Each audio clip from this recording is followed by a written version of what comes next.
compare mudjacking to polyurethane, it's like comparing the Pony Express to texting. Mudjacking uses sloppy slurries and takes 24 to 48 hours to dry. With Acme Concrete Raising and Repair, our polyurethane raising process is neat and efficient. Material is completely dry in less than 15 minutes. Once raising has been completed, you can immediately drive or park vehicles on your garage floor or driveway.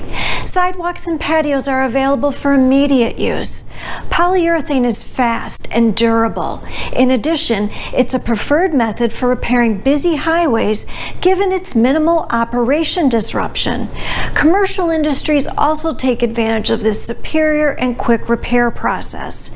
Don't settle for mudjacking. Demand a concrete raising specialist. Demand Acme Concrete Raising and Repair today.